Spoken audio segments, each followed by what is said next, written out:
Lelaki legendaris. Bab 491 hingga 500. Apa yang harus dilakukan Realem Superior ketika dia bertemu dengan Realem Grandmaster? Dia mungkin bisa menyelamatkan martabat jika dia tidak melawan dan mati dengan damai. Itu adalah lelucon kecil yang tidak berbahaya di dunia seni bela diri. Tapi lelucon itu mengisyaratkan kesenjangan besar antara kekuatan alam superior dan alam Grandmaster.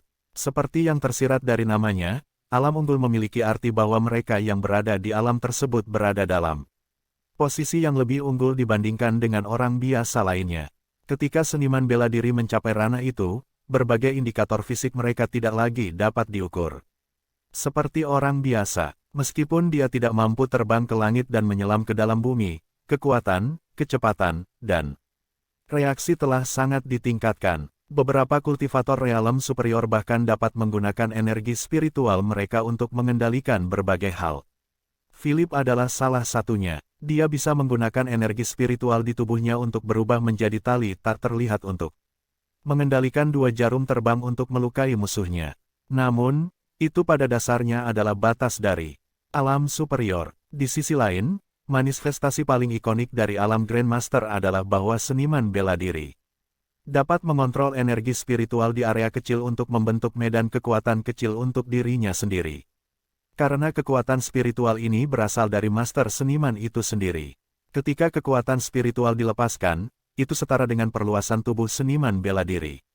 Setiap gerakan di medan gaya dapat dirasakan oleh seniman bela diri dengan fluktuasi energi spiritualnya, bahkan tanpa melihatnya. Itu mirip dengan perasaan spiritual Jonathan, tetapi medan kekuatan kecil dari alam Grandmaster tunduk pada banyak batasan. Misalnya, jika ada seniman bela diri tirani yang melawan medan gaya, atau secara langsung merampas energi spiritual di medan gaya, maka medan gaya akan menjadi tidak berguna. Pada saat itu, Sullivan telah memperlakukan Jonathan sebagai seniman bela diri alam Grandmaster berdasarkan perasaan terkekang barusan. Jonathan, oh tidak, Asura, aku hanya seorang utusan. Mohon maafkan saya. Bam! Jonathan mendaratkan tendangan keras di perut Sullivan. Medan obat mujarab Sullivan rusak, dan energi spiritualnya hilang dengan cepat. Pada saat yang sama, wajahnya menjadi pucat. Seni bela diri yang telah dia kembangkan selama 20 tahun menghilang dalam hitungan detik. Sullivan langsung berubah menjadi bajingan yang tidak berguna. Selama bertahun-tahun, Sullivan dikendalikan oleh keluarga Osborn. Dia tahu betul bagaimana keluarga Osborn menangani mereka yang tidak berguna. Bahkan jika dia tidak mati, sisa hidupnya akan sangat menyedihkan. Beritahu keluarga Osborn, jika mereka berani menggangguku lagi, aku pasti akan membunuh mereka semua dimanapun mereka bersembunyi. Aku mengerti, aku pasti akan menyampaikan pesan itu kepada mereka. Sullivan menopang tubuhnya untuk berdiri dan berjalan menuju helikopter tanpa menoleh ke belakang. Saat itu, di luar taman, terdengar suara lari yang seragam. Sullivan baru saja tiba di helikopter, dan selusin titik merah muncul di pintu. Itu adalah cahaya pengarah inframerah. Gerbang taman dirobohkan dari luar, dan Hayes, yang mengenakan seragam tempur, bergegas ke taman bersama tentara Lumonberg. Goldstein, sekarang pukul 11.50. Saya menangkapnya. Mengikuti kata-kata Hayes, dua sersan di belakangnya muncul dengan seorang pemuda dengan belenggu di tangan dan kakinya. Berlutut, Hayes menendang betis Finlay dan menjatuhkannya. Melihat Finlay tergeletak di tanah, Jonathan sedikit mengernyit. Tiger, bukankah ini pelayan dari keluarga Yaeger? Hayes berlutut dengan satu kaki dan berkata dengan kepala tertunduk, Tuan Goldstein, ini salahku. Mengapa kamu ingin membunuhku? Tanya Jonathan, menatap Finlay. Meskipun masalah tentang keluarga Gomez juga sedikit merepotkan, itu masih masuk akal dalam pemahamannya. Tapi Jonathan benar-benar dibuat bingung oleh Finlay. Aku hanya ingin membunuhmu. Tidak ada alasan. Saya tidak peduli jika Anda ingin membunuh saya atau apa. Terserah kamu. Finlay sedang berbaring di tanah dengan ekspresi acuh tak acuh. Dia tidak takut bahkan di hadapan Jonathan. Jonathan, anak ini memiliki keinginan untuk mati. Dia tidak akan mengatakan yang sebenarnya jika kamu menginterogasinya seperti ini. Ciara yang berada di samping melangkah maju dan berjongkok di samping Finlay. Kenapa kau tidak menyerahkannya padaku? Pembunuh seperti kita sangat pandai memeras pengakuan dengan siksaan. Pembunuh. Mendengar itu, Hayes langsung bangkit dan berdiri berhadapan dengan Jonathan. Beberapa penjaga di belakang Hayes juga menodongkan senjata ke kepala Ciara. Kita berada di pihak yang sama. Saya bekerja dengan Jonathan. Melihat pemandangan seperti itu, Ciara langsung mengangkat tangannya. Hayes melirik Jonathan dengan ekspresi agak bingung. Dia telah mengikuti Jonathan untuk berperang dalam begitu banyak perang. Tapi dia belum pernah mendengar bahwa Jonathan menyukai gadis kecil seperti Ciara. Jonathan terdiam saat melihat tatapan aneh Hayes. Dia adalah salah satu dari kita, rekrutan baru. Saya mengerti. Hayes terkekeh dan mengangguk. Dia segera menginstruksikan pengawalnya untuk meletakkan senjata mereka. Jonathan tidak repot-repot menjelaskan banyak hal kepadanya. Dia hanya berjongkok dan meletakkan tangannya di atas kepala Finlay. Energi spiritual melonjak liar di lengan kanannya. Saat berikutnya, riak transparan yang terlihat dengan mata telanjang bergoyang dari kepala Finlay. Itu adalah trik yang dia pahami dari teknik naga suci kuno. Dia membiarkan energi spiritualnya masuk dan meledak di kepala musuh. Itu bisa langsung menghilangkan kesadaran musuh. Rasanya seperti keadaan linglung yang dialami seseorang ketika dia dirobohkan oleh ledakan jarak dekat di medan perang. Pada saat itu, mata Finlay kehilangan fokus. Nama, tanya Jonathan. Finlay Xenos. Usia, 27. Jonathan mengujinya dengan beberapa pertanyaan acak. Kemudian, dia memulai interogasinya. Mengapa kamu ingin membunuh Jonathan? Karena Mes. Juliet ingin dia mati. Saya bersedia melakukan apa saja untuk Mes. Juliet. Sebelum Finlay dapat menyelesaikan kalimatnya, Jonathan memberikan lebih banyak kekuatan pada tangannya, dan Finlay segera kehilangan kesadaran. Dia jatuh ke kondisi vegetatif. Jonathan mengangkat kepalanya untuk melihat Hayes dan mendesah. Sudah kubilang sebelumnya bahwa jika dia mencoba melakukannya lagi, aku tidak akan melepaskannya. Goldstein. Hayes berlutut di tanah dengan bunyi gedebuk. Goldstein, dia satu-satunya saudara perempuanku. Kata Jonathan enteng, aku sudah memberinya kesempatan. Sekarang aku memberimu kesempatan juga. Bunuh Juliet, atau serahkan kekuatan militer dan habiskan sisa hidupmu di penjara Crimson Utara bersama Juliet. Anda memilih. Aku akan pergi ke penjara Crimson Utara. Tanpa ragu, Hayes langsung menjawab dengan koltau. Jonathan memandang Hayes yang bersyukur dan berterima kasih. Sayangnya, Jonathan harus merenggut kekuatan militernya meski Hayes setia kepadanya. Juliet mencoba membunuh Jonathan 2 kali. Meskipun Jonathan percaya bahwa Hayes tidak tahu tentang itu, tidak ada cara lagi untuk membiarkan Hayes mengendalikan kekuatan militer. Bahkan jika Hades yang menangani masalah ini, Hayes juga akan ditembak mati. Sama sekali tidak ada ruang untuk negosiasi. Beralih untuk melihat Sullivan yang dikelilingi oleh tentara, Jonathan sedikit melambaikan tangannya. Biarkan dia pergi. Dikelilingi oleh ratusan tentara dengan senjata di tangan, Sullivan tidak berani bergerak sama sekali.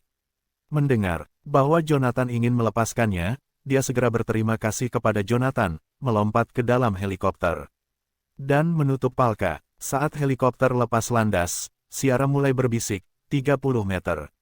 100 meter, 200 meter jauhnya sekarang. Mungkin tidak mungkin meledakkannya. Bam! Tiba-tiba, helikopter berubah menjadi bola api besar di langit dan jatuh. Jonathan mengerutkan kening dan menatap Ciara. Dia tiba-tiba menyadari arloji Ciara hilang. Ciara menatap Jonathan sambil menggaruk kepalanya dan menyeringai main-main. Saya minta maaf. Saya tidak bisa menahannya. Aku hanya tidak tahan melihatnya. Jonathan merasa sedikit frustrasi dan jengkel saat dia melihat ekspresi polos Ciara. Dia, dengan tidak sabar menjelaskan, saya berencana untuk melepaskannya, jadi dia akan kembali dan melaporkan ini ke keluarga Osborn. Dia melanjutkan, namun, sekarang dia telah dipukuli olehmu menjadi sebuah bubur. Bagaimana dia akan melakukan itu dalam kondisinya saat ini? Ciara hanya mengangkat bahu dengan acuh tak acuh dan menyatakan, saya tidak tahu. Lagi pula, kami tidak membutuhkan dia untuk melaporkan kembali atau menyampaikan pesan kepada keluarga Osborn selama mereka tidak menemukan kesalahan. Anda lagi, dia melanjutkan, jika mereka berani melakukannya terlepas dari semua kesempatan yang telah kami berikan kepada mereka, kami masih memiliki kesempatan lain. Orang yang bisa kita tangkap. Jelas bahwa pria ini dapat dibuang. Saya bertaruh jika seluruh situasi ini adalah sebuah novel, dia pasti akan menjadi salah satu karakter sampingan yang tidak bertahan melewati bab pertama. Berhentilah menyebut kami sebagai entitas dengan santai. Kami belum begitu akrab satu sama lain, kata Jonathan kesal sambil mengulurkan tangan dan melemparkan arloji saku di tangannya ke Hayes sebelum melanjutkan, jam saku ini berisi chip yang ditinggalkan oleh Philip. Lihat dan lihat apakah ada sesuatu yang layak digunakan di dalamnya. Baiklah, akui Hayes dengan antusias. Saat dia berbicara, dia mengulurkan tangan dan memberi isyarat kepada salah satu profesional dari Biro Intelijen untuk mulai membongkar arloji saku secara perlahan. Pada saat yang sama, suara serak terdengar dari belakang grup. Jonathan Goldstein, teriak suara itu.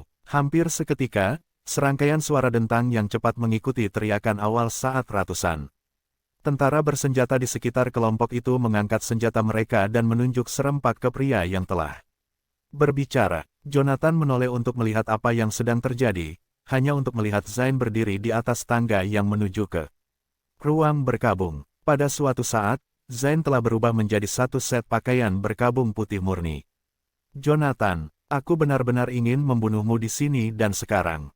Teriak Zain saat dia berdiri di pintu masuk. Luka dari jari yang patah di pergelangan tangan kanannya masih mengeluarkan banyak darah. Selain itu, mungkin karena kehilangan banyak darah, wajah Zain sekarang menjadi pucat dan napasnya tampak sangat melemah. Keluarga Gomez telah tumbuh dan berkembang dengan sukses di Lumonberg selama beberapa dekade sekarang, tetapi semuanya dirusak oleh Anda dalam rentang waktu 2 hari. Anda tidak hanya membunuh anak saya, tetapi Anda juga melakukan hal yang sama kepada ayah saya. Aku akan memburumu sampai ke ujung dunia untuk membalaskan dendamku padamu, kata Zain. Setelah menerima kata-kata Zain, Hayes secara naluriah melangkah maju dan perlahan menuju ke arah Zain. Saat dia bergerak, dia bergumam, sialan orang bodoh ini. Jika kau terus melontarkan omong kosong seperti itu, aku akan berjalan ke sana dan merobek. Ayo, sela Zain, menyadari sepenuhnya apa yang mengancam akan dilakukan Hayes padanya. Bahkan sebelum Hayes berhasil menutup jarak di antara mereka, Zain sudah mengangkat tangan kirinya tinggi-tinggi. Dia memegang apa yang tampak seperti kunci mobil di genggamannya. Ini adalah perangkat pengapian. Sebagai personel militer, Hayes tidak asing dengan barang-barang semacam itu dan segera menghentikan langkahnya. Pada saat yang sama, dia berteriak, "Mundur, semuanya." Dengan satu teriakan itu, kerumunan tentara yang mengepung kelompok itu mencengkeram senjata mereka lebih erat dan perlahan mundur. "Tolong mundur, Tuan Goldstein. Si idiot ini telah memegang perangkat itu sepanjang waktu." "Cukup, mungkin perangkat pengapian diaktifkan melalui sakelar orang mati," Hayes memperingatkan. Namun, Jonathan hanya mendengus mengakui tetapi tidak bergerak satu inci pun. Melihat bahwa Hayes telah bergerak untuk berdiri di depannya dalam upaya untuk melindunginya, Jonathan dengan ringan menginstruksikan, "Mundur dan beri kami ruang. Aku akan mengobrol dengannya." Goldstein, pinta Hayes. "Aku menyuruhmu mundur," kata Jonathan dengan tegas sekali lagi. Sekarang setelah Jonathan bersikeras, tidak ada jalan bagi Hayes untuk menolaknya lebih jauh. Sebaliknya, dia melangkah ke samping dan mengambil posisinya di sebelah Jonathan sebelum dia berbalik untuk memperhatikan Zain dengan cermat. Melihat semua orang telah mundur darinya, Zain tidak bisa menahan tawa. Dia berkomentar, "Saya mendapat kesan bahwa pasukan Lumonberg adalah kelompok yang tak kenal takut. Siapa yang mengira bahwa mereka akan berubah menjadi sekelompok pengecut yang tidak berdaya? Yang mengatakan, Anda adalah pengecualian di sini, Jonathan. Kau jelas pria pemberani. Tampaknya tidak memalukan bagi keluarga Gomez untuk jatuh ke tangan Anda sekarang. Kau memberiku terlalu banyak pujian," jawab Jonathan merendah dengan senyum tipis. Dia melanjutkan, "Ada banyak upaya dalam hidupku selama ini, Zain. Harus saya akui, memang ada cukup banyak orang di luar sana yang menginginkan saya mati. Namun, ini adalah pertama kalinya seseorang berani mengancamku secara langsung sambil mempertaruhkan nyawa mereka." Zain tersenyum pahit setelah menerima kata-kata Jonathan dan berkata, "Aku tahu. Aku tahu aku bukan tandinganmu. Ayah saya selalu berasumsi bahwa saya tidak mengerti betapa hebat dan kuatnya Anda. Namun, aku bukan anak kecil yang bodoh. Paling tidak, Saya tahu bahwa dibutuhkan seseorang yang luar biasa untuk dapat memaksa raksasa. Seperti keluarga Gomez untuk melangkah dengan ringan. Zain melanjutkan, Jonathan, tahukah Anda bahwa saya meminta orang-orang saya untuk menanam bahan peledak di tanah di bawah ruang tamu ini 3 tahun lalu. Itu karena saya tahu bahwa menjadi pengikut keluarga Osborn tidak berbeda dengan bersekutu dengan penjahat. Karena itu, saya memastikan untuk meninggalkan semacam strategi keluar sehingga saya bisa binasa bersama siapapun yang dikirim keluarga Osborn kepada kami. Jonathan mulai mengangguk ringan saat Zain menjelaskan situasinya. Saat itu, Jonathan menyatakan, cukup adil. Memang, jika Anda memutuskan semua hubungan dengan keluarga Osborn, akan jauh lebih menyenangkan bagi Anda semua untuk tidak menderita penderitaan di tangan mereka. Namun, saya agak ingin tahu tentang satu hal. Karena Anda tahu bahwa saya bukan seseorang yang bisa Anda anggap remeh, mengapa Anda memilih untuk tidak memikat saya? Pada saat itu, Zain menghela nafas panjang. Karena kehilangan banyak darah, dia sekarang tidak dapat berdiri tegak dengan kekuatannya sendiri. Meski begitu, dia berjuang melewati kabut mental dan pusing yang mengancam akan menguasainya dan dengan gemetar berjalan menuju pintu masuk ruang tamu. Saat dia bergerak, dia menjelaskan, kebencianku padamu tidak seberapa jika dibandingkan dengan kebencian yang kumiliki terhadap keluarga Osborn. Kematian Quinton dan ayahku hanya terjadi sebagai akibat dari usaha awal kami untuk mencabut nyawamu. Meskipun itu adalah hasil dari intrik keluarga Osborn, sampai batas tertentu, kami juga mengalaminya. Dia melanjutkan, namun, keluarga Osborn benar-benar akar penyebab di balik semua masalah ini. Mereka benar-benar menodai keluarga terhormat lainnya. Alasan mengapa saya memilih untuk tidak bergerak melawan Anda adalah karena saya ingin Anda berhadapan dengan keluarga Osborn. Hasil yang paling ideal adalah Anda dan keluarga Osborn menderita luka parah selama konflik atau kehilangan nyawa Anda. Hanya ketika itu terjadi, dapatkah saya menganggap pembalasan saya telah terjadi? Zain mencengkeram kusen pintu dan perlahan berjalan ke ruang berkabung.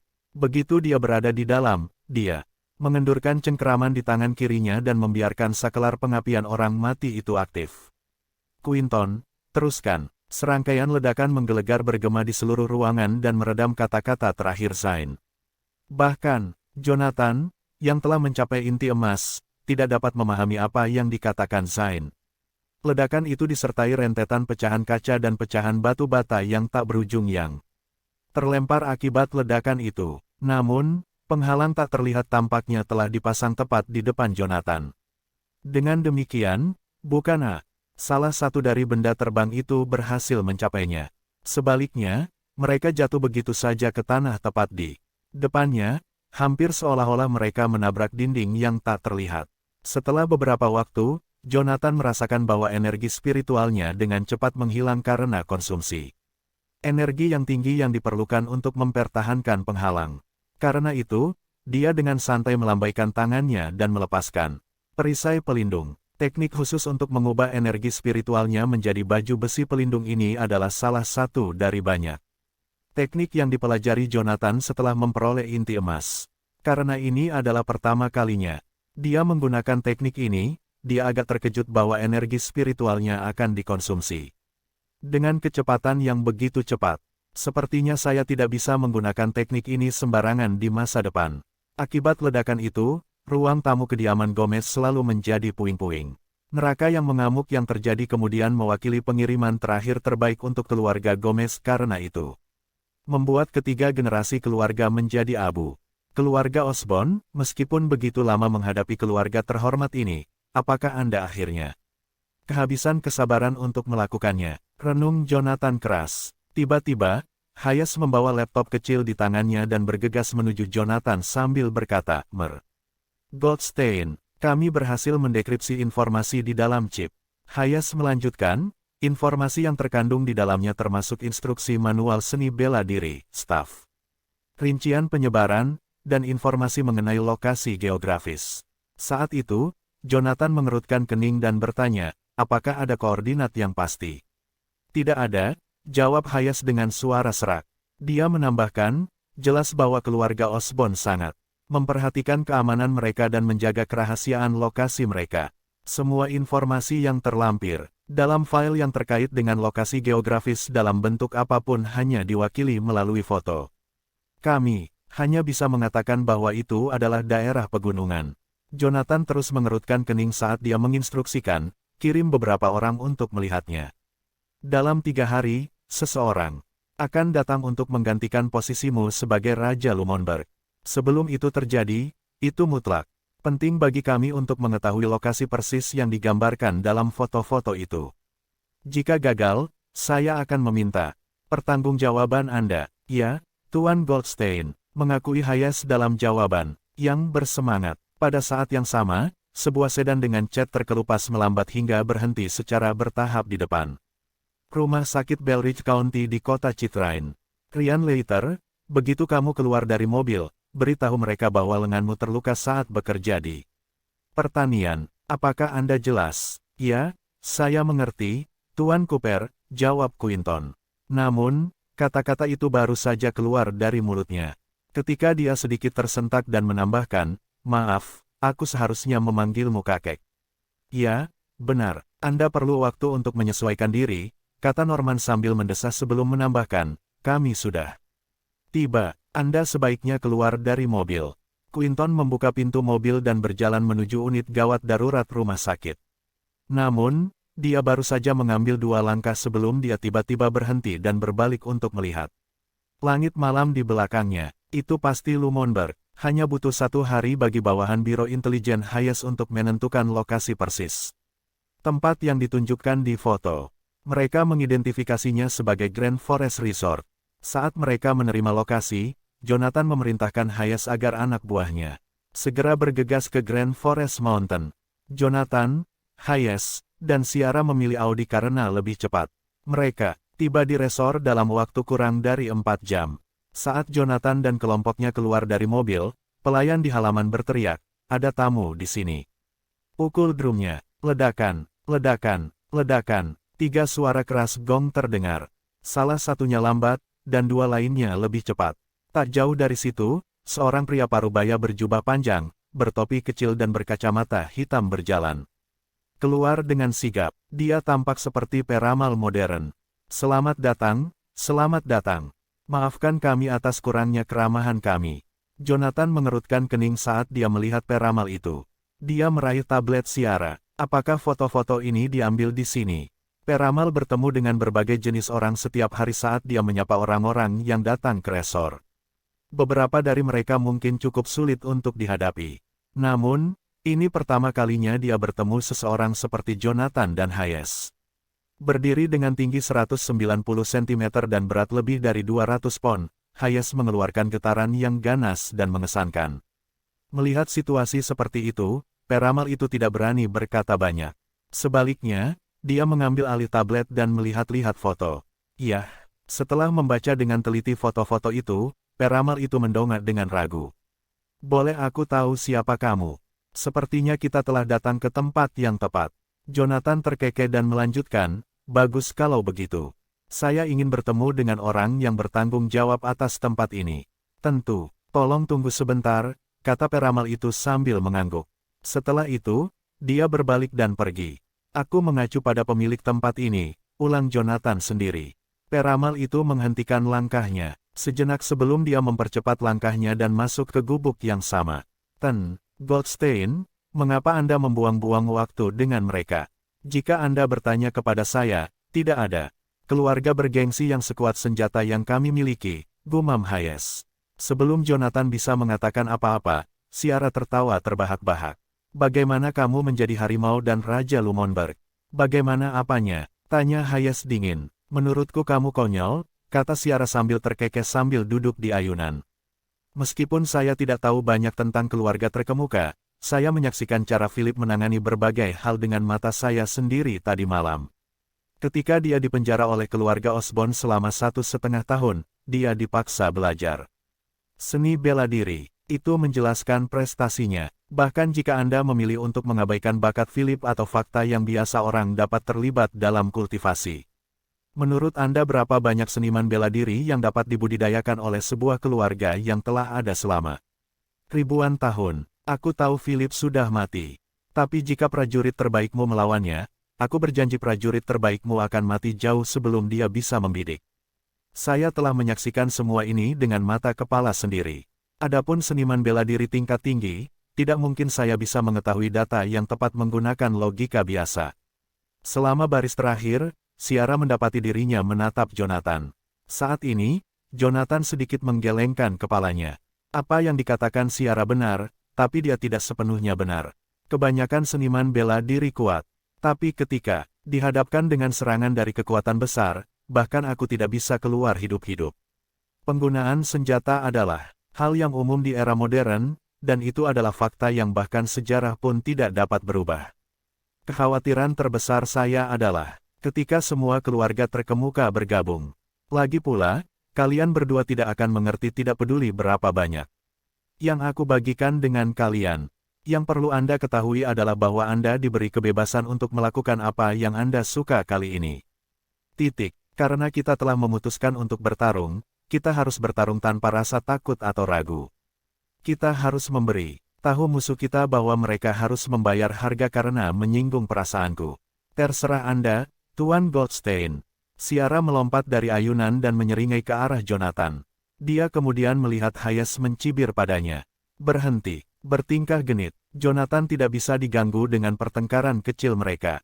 Sebaliknya, dia memusatkan perhatiannya pada gubuk kecil di depannya. Peramal itu muncul lagi, meski dengan sikap yang jauh lebih tenang.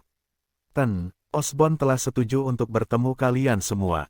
Silakan ikut saya. Peramal memimpin jalan dengan Jonathan dan dua lainnya mengikuti di belakang. Setelah sekitar 10 menit, mereka tiba di sebuah mansion. Kami di sini, kata Peramal sambil membungkuk. Jonathan melihat ke dalam mansion dan melihat seorang pria berusia 30-an memberi makan ikan di kolam. Itu adalah Broderick Osborn. Pria itu bahkan tidak mengangkat kepalanya. Sebaliknya, dia bertanya, "Jadi, Anda adalah Jonathan Goldstein?" Pada saat itu, semua orang terkejut. Itu bukan karena dia memiliki aura yang mengesankan. Sebaliknya, itu adalah suaranya. Itu terlalu feminin untuk seorang pria. Bahkan, ada sedikit rayuan dalam suara femininnya itu. Itu mengingatkan mereka pada mucikari di rumah bordil di film. Puff. Wajah Hayes berubah merah padam. Dia gagal mengendalikan dirinya dan akhirnya tertawa. Melihat itu, pria itu tersenyum malu-malu. "Tiger, apakah kamu menertawakanku?" "Jelas sekali. Suaramu, puff, haha, wosh." Sesuatu terbang di udara, dan itu menimbulkan rasa khawatir di benak Hayes. Pada saat dia ingin bereaksi, semuanya sudah terlambat. Ada kilatan, dan ternyata itu adalah telapak tangan Jonathan. Hayes menatap tangan kiri yang menghalangi bagian depan wajahnya. Ada cincin hitam di antara jari-jari Jonathan. Jika Jonathan tidak menangkapnya tepat waktu, cincin itu akan masuk ke tengkorak Hayes. "Itu reaksi cepat," komentar pria itu sambil mendesah. Dia kemudian mengeluarkan sapu tangan untuk mengoleskan mulutnya saat dia duduk di bangku batu. "Tidak heran Philip mati di tanganmu. Kamu tidak hanya pandai bertarung, tetapi kamu juga seorang seniman bela diri yang terampil." Dengan senyum acuh tak acuh dan gerakan pergelangan tangannya, Jonathan mengirim cincin itu terbang kembali ke pemiliknya. Broderick mengangkat tangan kanannya sedikit, dan cincin hitam itu menempel di jari manisnya dengan sempurna. Namun, kekuatan cincin terbang itu telah melebihi ekspektasinya. Meskipun cincin itu terpasang dengan baik di jarinya, tangannya sedikit bergetar. Jelas, dampaknya cukup kuat untuk menyakitinya. Broderick mengucapkan dengan tidak wajar, "Sepertinya aku telah meremehkanmu." Adapun Jonathan, dia mendorong pintu terbuka sebelum berjalan ke halaman tanpa undangan apapun.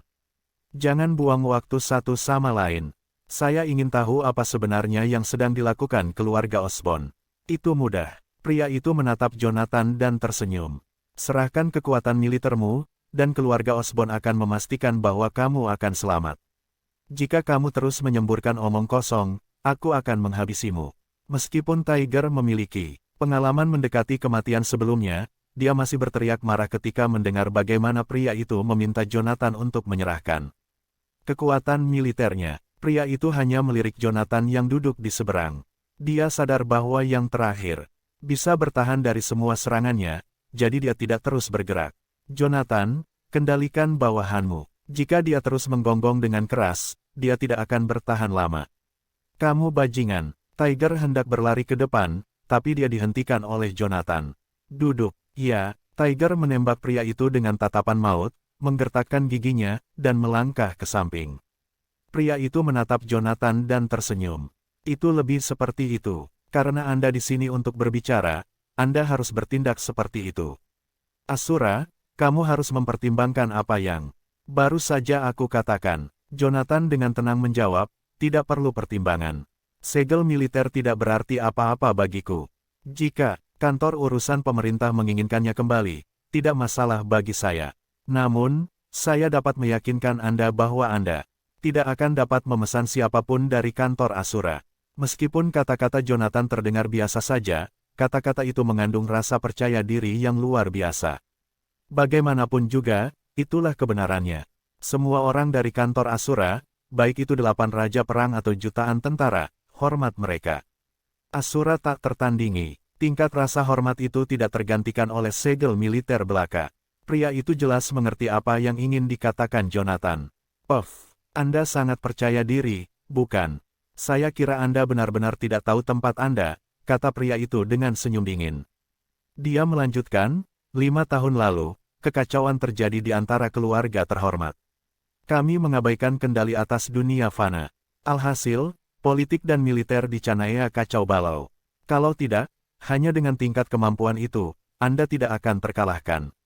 Apa lelucon ini? Anda hanya berhasil mencapai ini karena kami tidak mau repot-repot menempatkan Anda di tempat Anda. Sambil berbicara, pria itu berdiri dan menunjukkan ekspresi arogan. Pria itu menambahkan, Jonathan, pembunuhan saat itu hanyalah pendahuluan. Jika keluarga terhormat mengambil tindakan, apakah Anda tahu apa yang akan Anda hadapi? Setelah Anda menyinggung kami, akan semudah sekejap untuk menghabisi Anda kemanapun Anda melarikan diri. Saat pria itu berbicara, dia mengulurkan tangan kanannya dan hendak menjentikkan jarinya. Jonathan tiba-tiba meraih pergelangan tangan pria itu dan menekannya ke atas meja batu. Retakan, suara renyah terdengar. Meja batu itu segera pecah berkeping-keping. Pada saat itu, lengan kanan pria itu menjadi seperti adonan. Tulang di dalamnya telah hancur berkeping-keping. Jonathan terkekeh dan berkata, kurasa tidak mudah untuk menjepret. Katakan itu pada kepala keluargamu. Saya tidak akan menyerahkan kekuatan militer saya. Jika keluarga Osborne ingin menimbulkan masalah, saya tidak keberatan mengakhiri. Keluarga terhormat lainnya. Dengan mengatakan itu, Jonathan berbalik dan berjalan pergi. Harimau mundur sambil melirik pria itu dengan hati-hati. Adapun Ciara, dia dengan ringan mengangguk pada pria itu dengan nakal dan menggoda, selamat tinggal kak. Mari kita minum. Lain kali, kak kamu. Pria itu menggertakkan giginya saat dia melihat ketiganya meninggalkan tempatnya. Setelah menguji Jonathan barusan, dia tahu bahwa yang pertama tidak akan terluka bahkan jika dia mengumpulkan semua orang dari resor untuk melawan. Jonathan, Gael, panggil Paman Everett. Pria itu memerintahkan. Dimengerti, jawab Gael. Saat panggilan tersambung, suara dingin terdengar dari seberang. Broderick, apa yang terjadi? Paman Everett, Jonathan menolak menyerahkan kekuatan militernya. Juga, dia mengancam akan mengakhiri keluarga Osborne. Saya mendapatkannya. Suara terdengar dari sisi lain, dan panggilan berakhir. Setelah membuang teleponnya ke samping, kilatan ganas melintas di mata Broderick saat dia melihat ke arah yang ditinggalkan Jonathan. Dia menggerutu, Jonathan, mari kita lihat berapa lama kamu bisa terus bertindak begitu. Angkuh, di pintu masuk resort, Tiger masih mendidih karena marah. Dia berseru, Tuan Goldstein, bajingan itu keterlaluan. Apa kita akan pergi begitu saja? Saya tidak tahan ini. Ciara tersenyum berkata, apa yang bisa kamu lakukan jika kamu tidak tahan? Bukankah kamu yang baru saja hampir terbunuh? Hanya dengan satu gerakan. Apa gunanya membuat keributan sekarang setelah kau pergi? Bukankah kamu hanya mengoceh demi itu? Melihat mereka berdua bertengkar lagi, Jonathan terbatuk pelan. Ciara, apakah kamu meninggalkan sesuatu di tempatnya tadi? Tanya Jonathan. Dengan mata melebar yang penuh rasa ingin tahu, Ciara menjawab, bagaimana kamu tahu? Saya melakukannya dengan sangat tidak mencolok. Mengapa Jonathan tampak seperti dia tahu segalanya? Bagaimana dia bisa melihat melalui tindakan saya? Apa yang kamu tinggalkan di sana? Oh, tidak banyak. Hanya obat, jawab Ciara dengan cemberut di wajahnya. Hayes tercengang. Dia bertanya, kamu membiusnya. Bagaimana? Bukankah kamu duduk di belakang sepanjang waktu? Anda bahkan tidak menyentuhnya. Bagaimana Anda membiusnya? Ciara mencibir, saya seorang profesional. Jika saya hanya bisa membius seseorang dengan menyentuhnya, hidup saya pasti sudah lama berakhir. Sambil mengatakan itu, Ciara mengeluarkan permen lollipop yang telah dia makan dari mulutnya. Jonathan menundukkan kepalanya dan melihat retakan pada tongkat plastik permen lollipop itu. Obatnya ada di stik plastik permen lollipop ini. Ketika saya ingin membius seseorang, saya hanya perlu sedikit menekannya. Obat itu tidak berbau dan tidak berasa. Ini barang perjalanan yang penting. Hayes sedikit terpana melihat betapa sombongnya penampilan Ciara. Bingung, dia bertanya, jika itu masalahnya, bukankah kamu yang pertama diracuni? Lollipop ini adalah obatnya. Saya tidak akan diracuni saat memakannya. Setelah mengatakan itu, sebuah pikiran muncul di benaknya. Dia menyerahkan permen lollipop itu kepada Jonathan. Goldstein, kamu juga diracun. Apakah Anda ingin menjilat? Sambil melihat bibir cemberut Ciara, dia dengan tak berdaya menjawab, tidak perlu. Simpan untuk dirimu sendiri. Sebenarnya, Jonathan pun tidak memperhatikan bagaimana Ciara meracuni Broderick. Dia hanya memperhatikan ketika inti emasnya menyala sebentar setelah merasakan racun memasuki tubuhnya. Kemudian, energi spiritual dalam tubuhnya menetralkan racun tersebut. Begitulah cara Jonathan mengetahui bahwa Ciara telah melakukan sesuatu. Ciara mendengus pelan setelah ditolak oleh Jonathan. Dia memasukkan kembali permen lollipop itu ke dalam mulutnya. Jika kamu tidak menginginkannya, maka baiklah. Aku tidak akan memberikannya padamu. Hayes, di sisi lain, dengan terengah-engah bertanya, Ciara, apa saja gejala seseorang yang diracuni? Orang itu akan merasa terengah-engah dan lemah.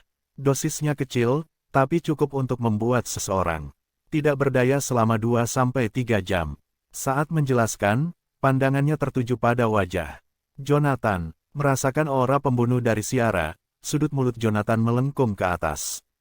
Seperti yang diharapkan, seorang pembunuh tidak pernah menyerah pada target. Sementara itu, Hayes terengah-engah sambil menopang dirinya dengan sebatang pohon kecil.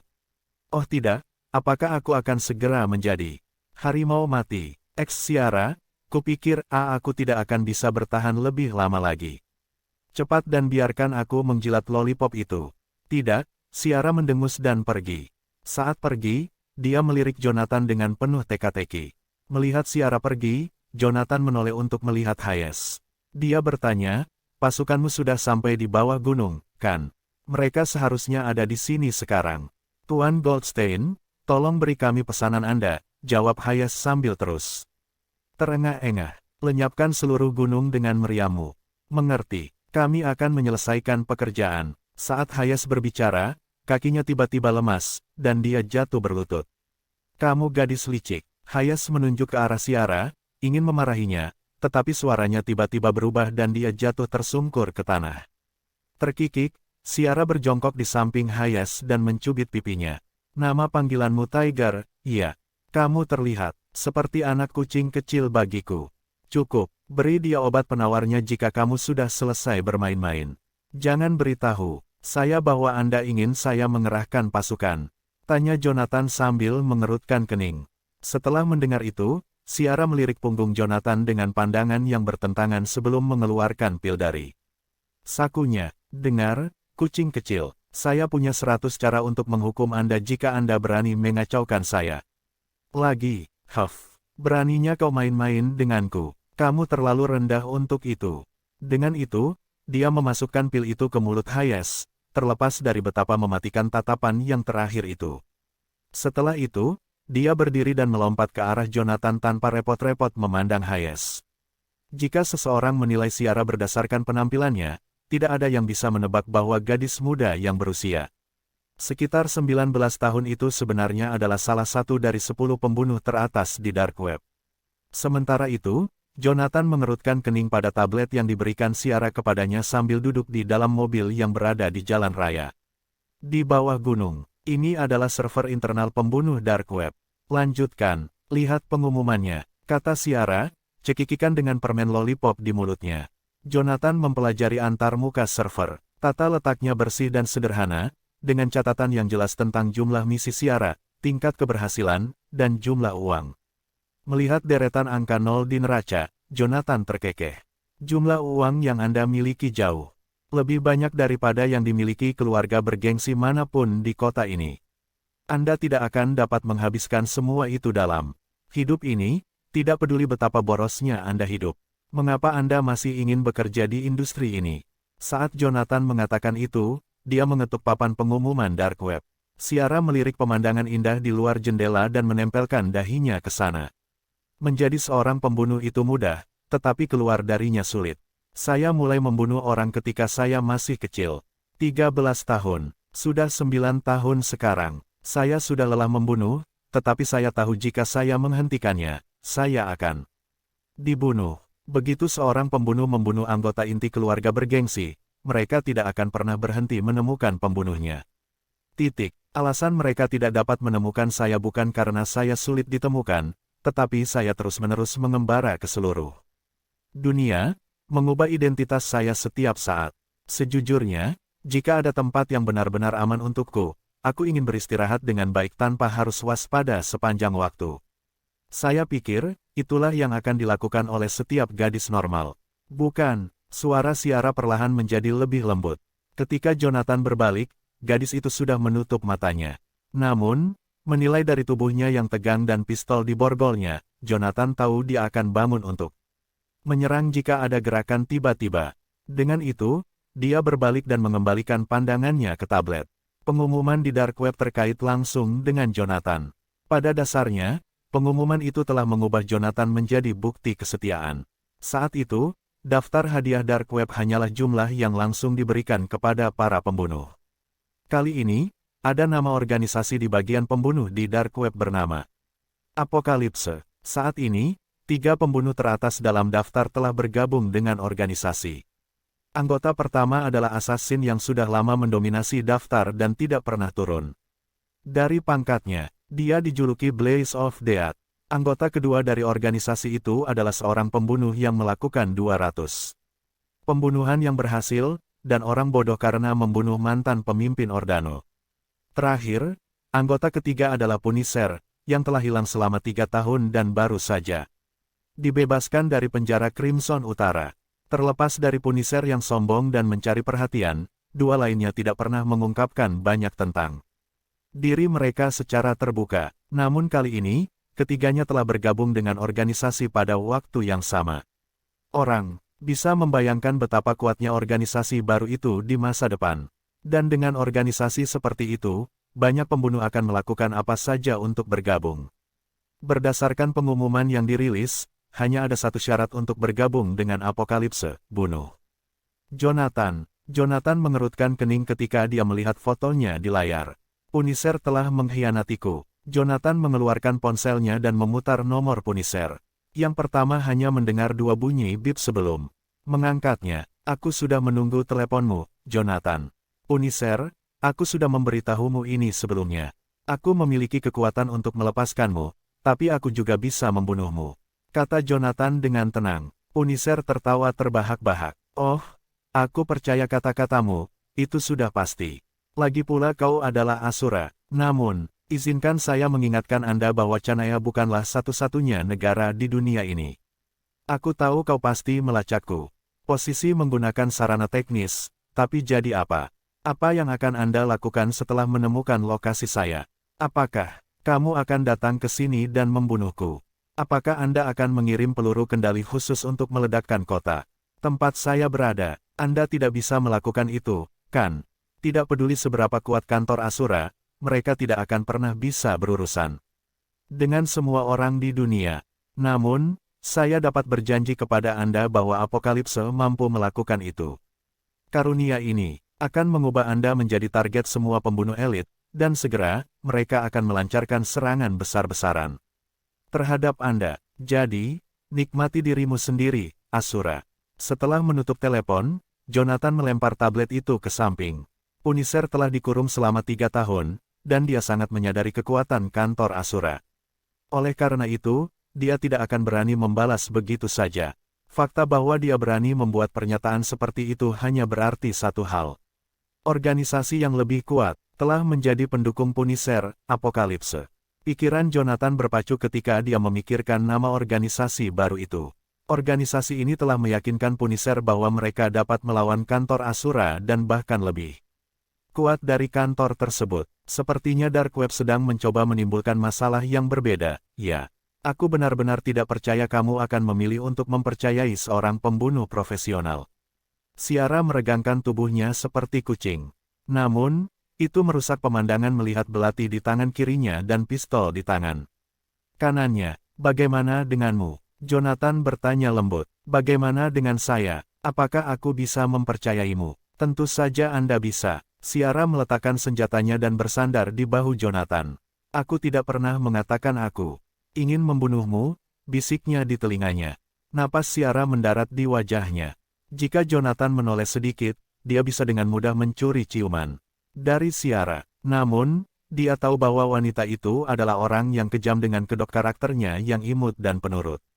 Yang dia tahu, bibir Ciara bisa tertutup racun. Melaporkan, saat keduanya dalam posisi intim, suara berat terdengar di luar jendela. Hayaslah, yang baru saja menuruni gunung setelah menerima penawarnya. Berdiri di luar jendela, Hayas segera memalingkan muka saat melihat posisi mereka. Maaf, Tuan Goldstein, aku tidak tahu kau sedang sibuk. Aku akan memberitahu yang lain untuk bubar dan memperingatkan kalian saat. Sebelum dia bisa menyelesaikan kalimatnya, pintu mobil terbuka, dan Jonathan membuat Hayas terlempar keluar dengan tendangan keras. Jonathan keluar dari mobil, tampak marah. Sampah apa yang kamu bicarakan? Apakah Anda sudah selesai mengerahkan pasukan? Jalan raya ditutup, dan pangkalan artileri ditata. Tolong beri kami perintah Anda selanjutnya, Tuan Goldstein, lapor Hayas keras sambil membusungkan dadanya. Puncak gunung tadi, aku ingin itu hilang, kata Jonathan lugas. Pegunungan Wasahus terletak di Jedeitan of Drieso. 30 tahun yang lalu, Pegunungan Wasahus telah terdaftar sebagai kawasan berbahaya level 1 dan cagar alam marga satwa tingkat nasional oleh pemerintah setempat. Namun, ada sebuah desa kecil di tengah puncak utama. Selain rumah 3 tingkat di tengah kawasan itu, ratusan keluarga lainnya tinggal di rumah-rumah berlantai merah yang tertata rapi. Satu-satunya hal yang aneh tentang desa itu adalah ada mobil mewah bernilai puluhan juta yang diparkir di halaman setiap keluarga. Beberapa bahkan memiliki helikopter. Orang-orang di desa berperilaku sangat baik. Mereka akan tersenyum dan mengangguk ketika mereka bertemu seseorang tetapi tidak pernah terlibat dalam obrolan ringan. Itu adalah pemandangan yang damai namun aneh. Disitulah keluarga Osborn tinggal. Seorang lelaki tua berambut abu-abu sedang memegang tangan seorang anak yang berusia sekitar 5 tahun saat berjalan di sepanjang jalan setapak di antara pegunungan. Berdiri di samping mereka adalah seorang pria parubaya yang tampak gemuk. Ayah, saya telah menerima berita dari Grand Forest Mountain. Rumah liburan dihancurkan oleh tembakan artileri. Broderick berhasil bertahan dengan bantuan bunker. Namun, lengannya telah dilumpuhkan oleh Jonathan. Negosiasi dengan Jonathan tampaknya gagal, katanya. Setelah mendengarkan kata-kata pria parubaya itu, orang tua itu berhenti dan berjongkok. Turun, Little Raid, bisakah kamu pergi ke sana dan memetik bunga untukku? Kakek buyut, apakah kamu perlu mendiskusikan beberapa hal lagi? Reid Osborn bertanya dengan manis, mengedipkan matanya. Ya, saya perlu membahas beberapa hal.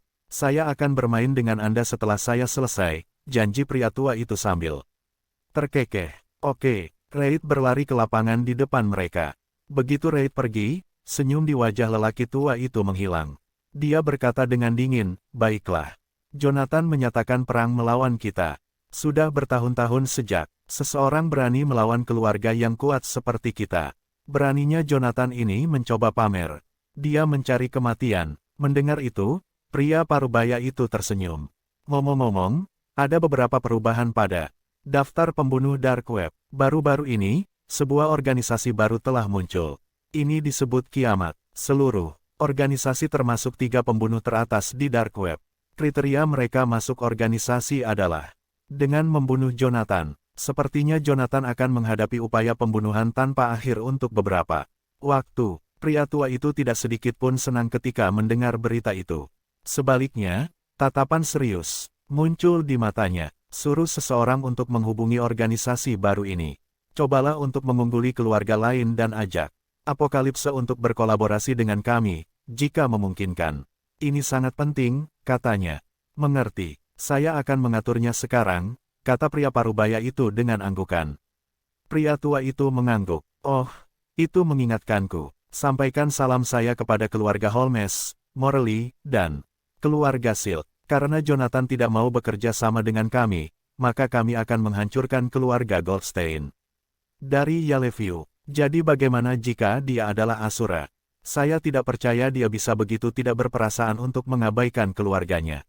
Jonathan dan Ciara duduk berhadapan di meja batu taman di kediaman Yaeger di Lumonberg. Pada saat yang sama, Hayes berdiri dengan hormat di sampingnya seperti hewan yang kalah. Goldstein, saya telah mengumpulkan semua kapten di atas level resimen dari unit perang. Penyerahan dari kekuatan militer akan selesai begitu orang yang menggantikanku tiba, kata Hayes dengan suara serak. Ada jejak keengganan dalam nadanya. Menyadari itu, Jonathan meletakkan cangkirnya dan bertanya, ada apa? Apakah Anda tidak senang dengan kenyataan bahwa saya mengirim Anda ke Misona?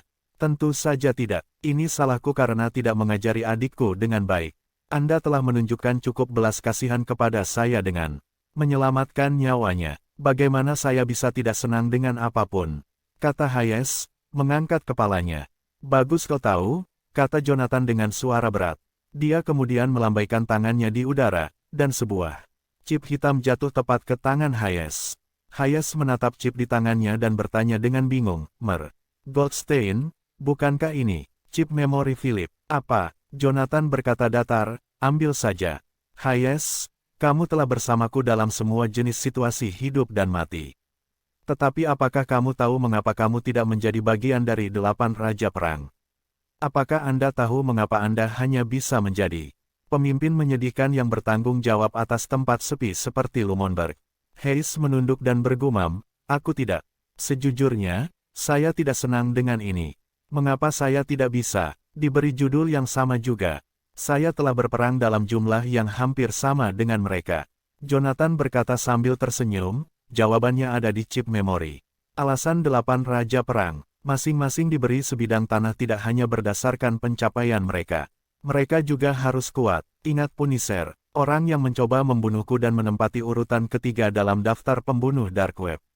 Hades bisa membunuhnya seorang diri. Sementara itu, Ciara menempati urutan ke-9 dalam daftar tersebut. Dia bisa saja membunuhmu, kapan saja di Grand Forest Mountain. Itulah betapa berbedanya Anda dalam hal kekuatan. Di kantor Asura, setiap orang yang diberi gelar Raja Perang sering menjadi penerima hadiah. Tanpa tingkat kemampuan yang setara, kamu tidak akan pernah diberi gelar, bahkan sampai kamu mati. Saat dia mengatakan itu, dia berdiri dan berjalan ke arah Hayes. Tiger, kamu tidak bisa memenangkan pertempuran yang akan datang hanya dengan tidak takut. Anda juga membutuhkan otak dan kemampuan. Saya tidak bisa membuat Anda pintar, tetapi chip ini memiliki semua metode kultivasi yang ditinggalkan oleh Philip. Sejak Anda tidak akan melakukan apapun di Misona, tidak ada salahnya untuk berlatih lebih banyak. Saya yakin pelatihan ini akan bermanfaat di masa mendatang, kata Jonathan. Goldstein. Kata-kata Jonathan menyebabkan mata Hayes memerah dan air mata menggenang di dalamnya. Jonathan tidak tahu bagaimana menanggapi reaksi Hayes. Saya baru saja memberinya chip dengan metode kultivasi. Kenapa dia begitu emosional? Yang mengejutkan, Hayes menyeka air matanya dan berkata, Goldstein, maksudmu aku tidak perlu dikurung di penjara selama sisa hidupku. Apakah itu benar? Ketika Jonathan mendengar kata-kata Hayes yang dibubuhi aksen utara yang kental, mantan menelan semua kata yang akan diucapkannya. Mungkin sebaiknya kau tidak keluar untuk saat ini, gumam Jonathan. Saat dia mengatakan itu, suara yang jelas terdengar di luar taman. Melaporkan, masuk, kata Jonathan lembut. Semua orang langsung menoleh, dan mereka melihat 3 pemuda berseragam militer berbaris menuju Jonathan. Ketiganya berdiri tegak, dan pemimpin kelompok itu melapor dengan lantang, Komandan, Andrew Morley, pemimpin divisi dari Divisi Ketiga Penjaga Naga Ilahi, telah datang untuk melapor kepadamu. Jonathan memberi hormat sebagai tanggapan. Andrew, kamu tahu kenapa aku memintamu datang ke sini, kan? Ya, Komandan, saya telah menerima pesanan. Anda telah memerintahkan saya untuk datang ke sini untuk mengambil alih kekuatan militer Lumonberg, jawab Andrew keras dan jelas. Jonathan mengangguk. Baiklah, Hayes, Anda dapat memulai serah terima. Hayes buru-buru merespons dan memegang tangan Andrew. Morley, pasukan Lumonberg sekarang akan diserahkan padamu. Tolong jaga mereka baik-baik. Jangan khawatir, saya akan menjaga setiap prajurit dengan baik. Saat Andrew dan Hayes tertawa dan berbasa-basi, seseorang di antara pasukan di kejauhan berteriak, "Komandan, saya tidak bisa menerima ini." Ekspresi wajah Hayes dan Andrew menegang mengikuti teriakan itu. Upacara serah terima itu hanyalah proses adat dengan tujuan agar bawahan mengetahui siapa yang akan menjadi Panglima Angkatan Darat yang baru. Tanpa diduga, gangguan telah terjadi bahkan sebelum proses serah terima dimulai. Hayes melirik Jonathan. Setelah merasakan kurangnya respon yang terakhir, dia dengan cepat melangkah maju. Siapa di antara kalian yang keberatan? Keluar sekarang. Pak, itu aku. Mengikuti seruan itu, seorang perwira berusia 30-an yang tampak bertekad, yang berdiri di barisan depan, maju selangkah. Cameron Ling, apakah kamu mencoba memberontak? Hayes bergegas maju sambil menggertakkan giginya. Kemudian, dia mengirim Cameron terkapar di lantai dengan sebuah tendangan. Cameron tidak membalas. Sebaliknya, dia hanya bangkit dan berdiri di depan Hayes lagi. Laporan, Komandan, saya tidak merencanakan pemberontakan, tapi saya keberatan dengan penggantian ini. Hei, kamu bajingan, apakah Anda tidak menjadi lebih bersemangat untuk berbicara setelah kami mengkritik Anda? Hayes membut Cameron dan mengirim yang terakhir terbang mundur ke kerumunan. Sialan kamu, apakah Anda yakin saya akan melepaskan Anda dari posisi Anda sebagai pemimpin divisi ketiga jika Anda berani menolak lagi? Cameron berdiri lagi. Aku tidak keberatan menyerahkan posisi itu. Aku akan mengikutimu kemanapun kamu pergi.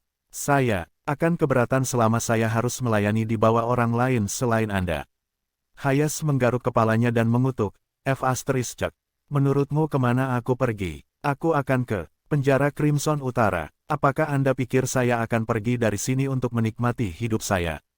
Mengapa saya tidak pernah menyadari bahwa Anda adalah orang yang keras kepala di masa lalu, Cameron? Hayes hendak bergerak, tapi saat dia mengangkat kakinya, dia mendengar suara Jonathan terdengar dari belakang. Berhenti di sana. Hayes segera menarik kakinya setelah mendengar perintah Jonathan. Dia berlari ke arah Jonathan dan tersenyum masam. Goldstein, saya benar-benar tidak mengantisipasi gangguan ini. Tolong beri saya 5 menit, dan saya akan memastikan dia tidak akan pernah bisa berbicara lagi. Jonathan melambaikan tangannya, menyela Hayes dari melanjutkan pidatonya. Bagus kalau semua prajuritmu hanya mengakuimu setelah melewati semua pertempuran itu bersamamu. Ini menandakan kesetiaan di antara pasukanmu, kata Jonathan sambil memperhatikan Hayes dengan senyum tipis. Nyatanya, situasi itu mirip dengan apa yang dikatakan Jonathan kepada Broderick di Grand Forest Mountain sebelumnya. Tentang tentaranya yang tidak berdarah dingin, mesin tak berperasaan yang hanya mengenali lambang tentara. Sepertinya Tiger telah memimpin pasukan Lumonberg dengan baik. Jonathan bangkit dan melangkah maju sebelum dia berkata, Cameron Ling, kan? Anda keberatan dengan perubahan kepemimpinan ini. Bisakah Anda memberitahu saya apa alasannya? Cameron menjawab dengan suara serak, Tuan, keberatan adalah keberatan. Tidak ada alasan khusus di balik saya. Protes. Kami semua telah melalui semua jenis pertempuran berbahaya dengan komandan pasukan kami. Komandan, Hayes telah menjatuhkan hukuman penjara kepada Anda karena kesalahannya. Kamu dan kesalahanmu. Aku terseret ke dalam kekacauan ini, oke. Hayes bergumam dan melebarkan matanya setelah mendengarkan kata-kata Cameron. Menilai dari sikapnya, Hayes mungkin benar-benar akan membunuh Cameron jika Jonathan tidak. Berdiri di samping mereka, Cameron melirik Hayes dengan rasa bersalah sebelum mengerahkan keberaniannya dan menambahkan, dan sekarang, kamu menemukan seorang bocah mainan untuk mengambil alih pasukan Lumonberg. Saya harus mematuhi perintahnya di masa depan, tetapi saya tidak akan pernah menerima dia sebagai pemimpin kami. Aku bukan satu-satunya, semua prajurit lain yang berdiri di belakangku berbagi milikku. Sentimen juga, apakah saya benar, semuanya. Hampir 200 tentara yang berdiri di belakang Cameron secara bersamaan maju selangkah setelah Cameron mengajukan pertanyaan di atas suaranya. Itu benar, kami keberatan. Melihat agresivitas mereka, Jonathan menoleh untuk melihat Andrew dan terkekeh. Andreas, apakah kamu mendengarnya? Anda telah menjadi mainan anak laki-laki. Wajah Andrew langsung memerah. Nyatanya, Andrew sudah lama mendapat julukan Toy Boy. Tidak heran karena ia memiliki penampilan seorang selebriti muda meski berusia 29 tahun. Siapapun akan mengira Andrew telah mencapai pangkatnya melalui koneksi. Sayangnya, praktik itu sangat diremehkan di kalangan militer besar. Sepertinya kalian semua telah membahas masalah ini secara pribadi. Kalau begitu, katakan saja padaku apa yang kamu inginkan. Jonathan berkicau. Cameron menyeringai saat mereka akhirnya masuk ke topik utama. Hehe, Komandan, tidak bisakah Anda menugaskan komandan tentara kita ke Misona? Jika Anda melakukan itu, kami akan menerima orang ini sebagai pemimpin kami. Oh, jadi, kalian semua menungguku karena alasan ini, kata Jonathan sambil tersenyum. Baiklah, sulit untuk menjalankan perintah ini jika sebagian besar dari Anda tidak mengikutinya. Karena kalian semua memohon belas kasihan demi komandan tentara kalian, saya tidak bisa melakukan apa yang saya inginkan sekarang. Dalam hal ini, saya akan menambahkan satu syarat lagi. Jika Anda semua dapat mencapai prestasi ini, saya tidak akan mengubah komandan pasukan Anda. Kami menjamin untuk menyelesaikan misi. Sekitar 200 tentara berteriak sekaligus. Jonathan menggelengkan kepalanya sedikit. Detik berikutnya, dia menoleh untuk melihat Andrew dan rombongannya. Buka bajumu, kalian bertiga. Ini perintah. Ya Pak. Setelah menerima instruksi Jonathan, Andrew dan dua orang lainnya mulai melepas baju mereka. Sekitar 10 detik kemudian, mereka bertiga berdiri bertelanjang dada di depan semua orang. Pada saat itu, semua prajurit melebarkan mata melihat pemandangan di depan mereka. Sumber keheranan mereka adalah karena bekas luka yang tak terhitung jumlahnya menutupi tubuh Andrew dan dua tentara lainnya. Tubuh dan lengan mereka memiliki setidaknya 4 hingga 5 luka tembak. Belum lagi luka-luka akibat berhamburan. Pecahan peluru dan luka dari pisau menutupi kulit mereka, membentuk pemandangan yang menakutkan dan mengerikan. Jonathan dengan tenang berkata kepada para prajurit di depannya, syaratku adalah kalian berdua harus menaklukkan ketiga orang ini tanpa menggunakan senjata apapun. Jika Anda berhasil, saya akan membiarkan Hayes tetap menjadi komandan pasukan Anda. Apakah saya membuat diri saya jelas? Berdiri paling jauh di depan, Cameron menjawab dengan linglung, D200 dari kita melawan mereka bertiga. Apakah itu benar, Komandan? Bang! Sebelum Cameron bisa menyelesaikan sisa kalimatnya, Andrew melompat dari jarak 5 meter dan memukul dada Cameron.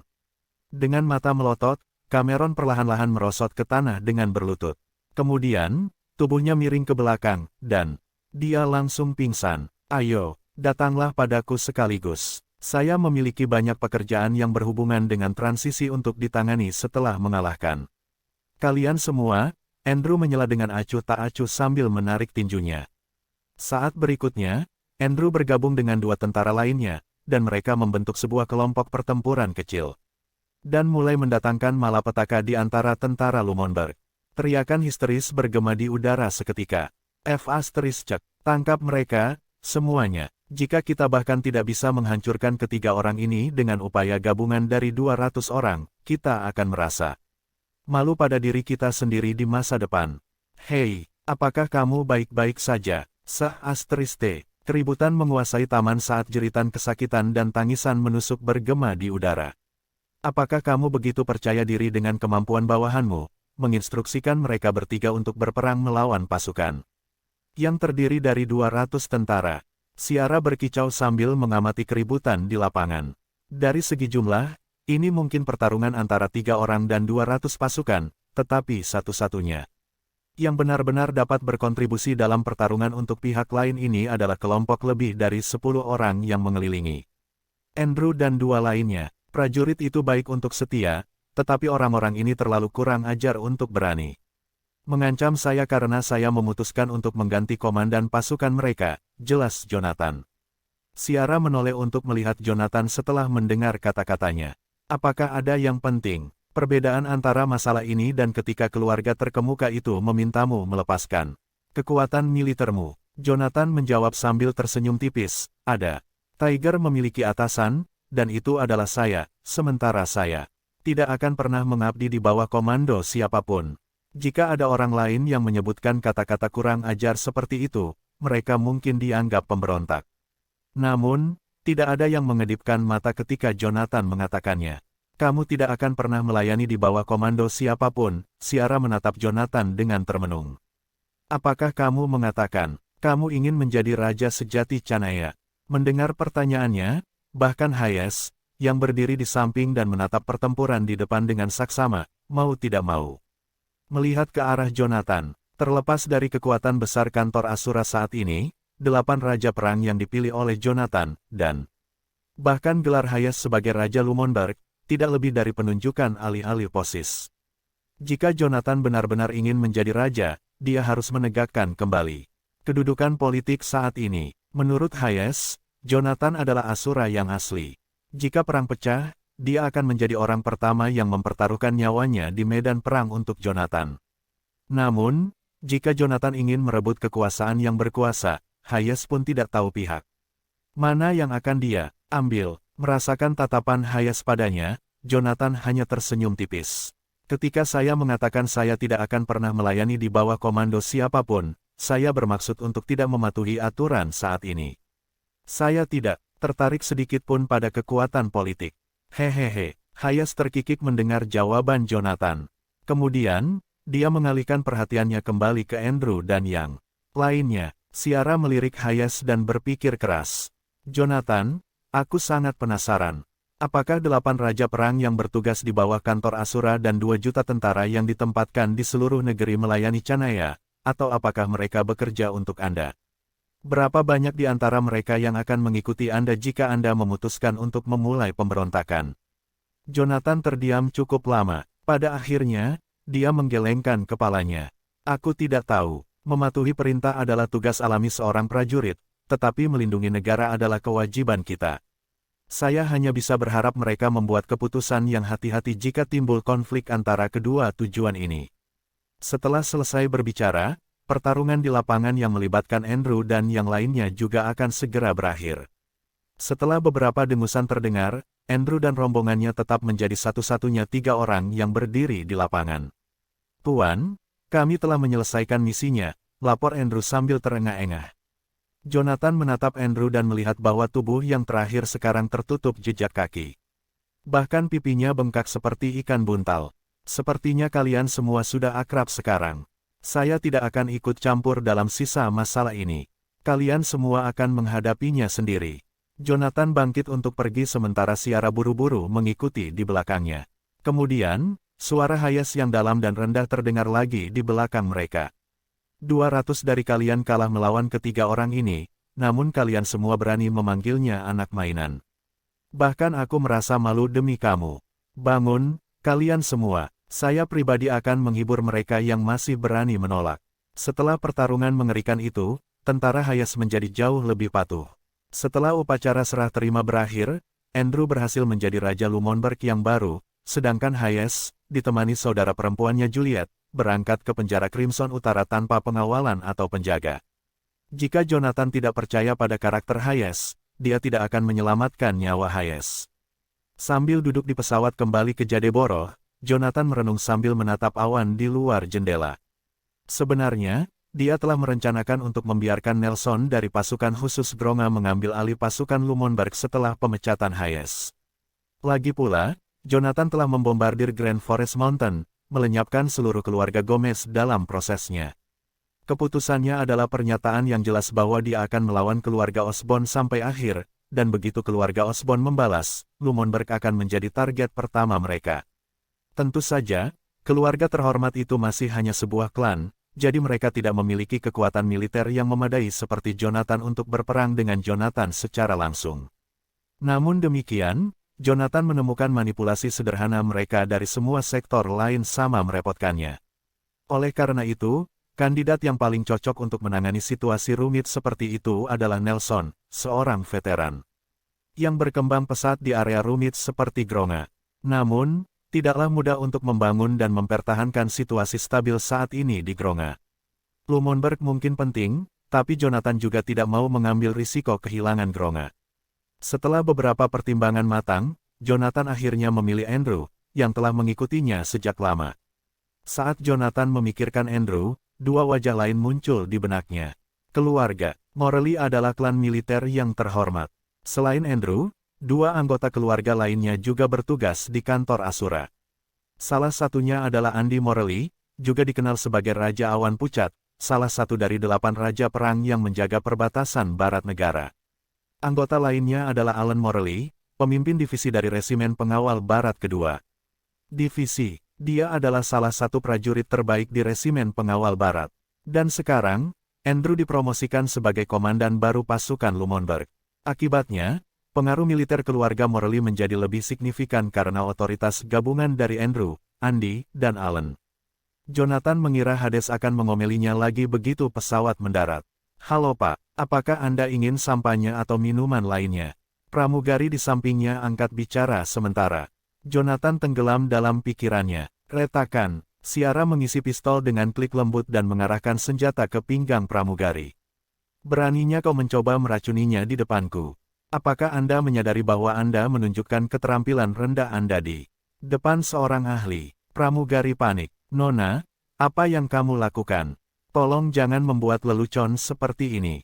Anda harus menghadapi hukuman penjara karena membawa senjata di pesawat."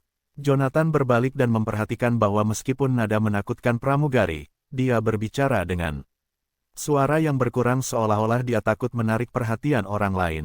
Bahkan, sejak menginjakkan kaki di pesawat, Jonathan merasa ada yang tidak beres. Meskipun Jadeboro adalah kota tingkat ketiga, seharusnya tidak hanya ada 2 orang, hanya dia dan Ciara yang duduk di kabin kelas 1, terlepas dari musim apapun. Saat itu, tirai yang memisahkan kabin kelas 1 dan kelas ekonomi telah dibuka. 2 pramugari dan pramugari yang tersisa berkumpul sambil mengenakan ekspresi tidak ramah. Merencanakan pembunuhan 10.000 meter di atas tanah. "Saya kira Anda semua benar-benar tidak takut. Mati." Ciara tertawa dan segera menarik pelatuknya. Suara mendesing. Suara peredam terdengar. Sebuah peluru menembus perut pramugari dan membuat lubang di langit-langit kabin. Semua orang terkejut setelah menyaksikan tembakan itu. Mereka menoleh untuk melihat lubang peluru di langit-langit dengan gugup. Adegan-adegan dalam film-film yang menampilkan pembajakan pesawat menggunakan senjata adalah omong kosong belaka. Seperti yang disebutkan Ciara, terjadinya baku tembak di udara tidak berbeda dengan tindakan yang secara sukarela membuang nyawa mereka. Mengesampingkan tembakan, semua orang akan menghadapi kematian jika seseorang membuat lubang di pesawat. Menyebabkan tekanan udara di kabin menurun dan tingkat oksigen menjadi desaturasi. Saat itu, mereka semua menganggap Ciara seperti orang gila. Merasakan kurangnya gerakan para pembunuh itu, Ciara mengangkat tangan kirinya untuk menopang dagunya. "Apakah kalian semua berniat mati bersamaku, atau haruskah kita menunda masalah ini sampai pesawat mendarat?" Terlepas dari nada santainya, dia dengan lembut mengetuk jendela dengan pistol di tangan kanannya. Jika dia melepaskan tembakan, semua orang mungkin akan kehilangan nyawanya. Pramugari, berdiri di belakang, berkata, "Hei, Nona, apakah Anda seorang pembunuh juga? Karena kamu juga salah satu dari kami, Anda harus memahami masalah kami. Kami hanya melakukan ini demi uang, jadi tidak perlu mempertaruhkan hidup kami untuk menyelesaikan pekerjaan ini. Anda dapat memiliki Jonathan." Saat pramugari laki-laki berbicara, dia memerintahkan pramugari lainnya untuk mundur. Namun, tepat setelah itu, aroma aneh keluar dari wanita yang jatuh di samping Jonathan dan Ciara. Ekspresi Jonathan berubah drastis. Dia berteriak kepada Ciara, "Tahan napas." Sayangnya, begitu dia berbicara, Ciara terhuyung-huyung dan jatuh ke salah satu kursi. Meskipun dia mencoba untuk bangun, usahanya sia-sia. "Racun macam apa ini?" Dia dengan tenang bertanya. Dari mana dia merosot di kursi? Tidak ada nama untuk itu. Hanya ada kode nama, BKD-3. jawab pramugari sambil berjalan sambil tersenyum. Ini adalah obat yang bisa menyebabkan otot seseorang terkunci. Itu tidak memiliki efek lain, tetapi itu bisa membuat Anda kehilangan kemampuan untuk bergerak sementara. Jangan khawatir, Jonathan. Kami di sini bukan untuk membunuhmu. Kami hanya ingin mengajakmu bertemu seseorang. Zakari dan anak buahnya sudah mengepung bandara di Jadeborough, jadi kami harus meminta Anda untuk turun dari pesawat. Di tengah jalan, saat pramugari berbicara, seseorang di dekatnya telah mengeluarkan parasut dari loker. Apa yang harus kita lakukan dengan gadis itu? Seorang pramugari bertanya. Singkirkan dia, jawabnya acuh tak acuh. Jonathan menghela napas. Jangan sentuh dia, aku akan pergi bersamamu. Tidak perlu menyakiti seseorang yang tidak bersalah. Dia baru saja membunuh salah satu bawahanku. Dia sama sekali tidak bersalah, kata pramugari laki-laki itu. Dia berjalan ke Jonathan dan mengangkatnya sebelum mengaitkan parasut ke bahunya. Saya ingin tahu siapa sebenarnya yang ingin bertemu dengan saya, kata Jonathan. Dia bersandar di kursi dan membiarkan pramugari memasangkan parasut untuknya. Saya tidak bisa memberitahu Anda, jawab pramugari sambil menggelengkan kepalanya. Bahkan jika kamu mati, Jonathan menyelidiki. Jika saya memberitahu Anda, maka kematian saya akan dijamin, ungkap pramugari itu. Bang! Tepat setelah itu, terdengar suara tembakan senjata, dan darah menyembur keluar dari belakang. Kepala pramugari. Apa yang sedang terjadi? Pramugari baru saja bangun ketika bahunya didorong ke bawah oleh tangan besar. Retakan. Jonathan mengerahkan lebih banyak kekuatan di tangannya, dan tulang di bahu pramugari itu hancur total. Sementara itu, Ciara sudah kembali berdiri. Dia sudah berhadapan langsung dengan dua pramugari lainnya. Jonathan mengulurkan tangannya dan membuat gerakan halus. Dua sendok plastik yang sepertinya sudah kesurupan mulai berputar di udara. Mereka berputar melewati punggung Ciara dan menembak langsung ke mata kedua pramugari. Ketika dia melihat sendok itu tersangkut di rongga mata mereka, mata Ciara berbinar geli. Bukankah itu trik Philip, Jonathan?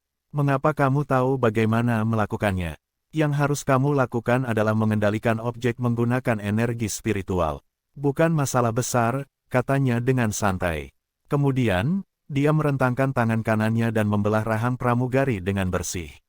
Itu dipotong dengan sekejap. Ketika Jonathan menundukkan kepalanya untuk melihatnya, dia memasukkan tangannya ke dalam mulut pria itu dan dengan paksa mencabut sebuah gigi besar.